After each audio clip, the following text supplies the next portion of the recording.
अच्छा, पहले मैंने आपको चेक कराई थी 60 HZ वाली।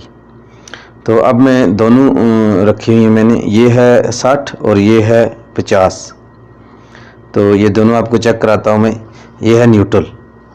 अच्छा, ये जो 50 वाली, ये आप न्यूट्रल और फेस लगाएंगे तो ये आप मीटर में देखें 220, ठीक है, 220, 280, 270 ये आती है, यानी तीनों फेस में आप लगाएंगे, एक फेस एक न्यूट्रल, तो ये ऐसे आती है 220।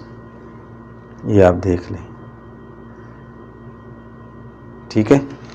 अब आप जो 60 वाली है, 60 HZ वाली, उसका फेस और न्यूट्रल लगाएंगे, देखें कितना आता है, 130। हाँ, ये 120, 130 आती है। ये 220 नहीं आती है एक फेस में, एक फेस में 120 या 130 आएगी, समझ गए। ये अब इसलिए आ रही है कि यहाँ पर लोड थोड़ा कम है चीज़ों का, कम चीज़ें चल रही हैं तो 230 हो गई है। जब ज़्यादा चलेंगे तो ये कम हो जाएगा, 120 पर आ जाएगा। अच्छा, ये ऐसे 220 अगर करनी है तो ये दो फेस आप लगाएंगे तो ये देखें, ये 220 होगी।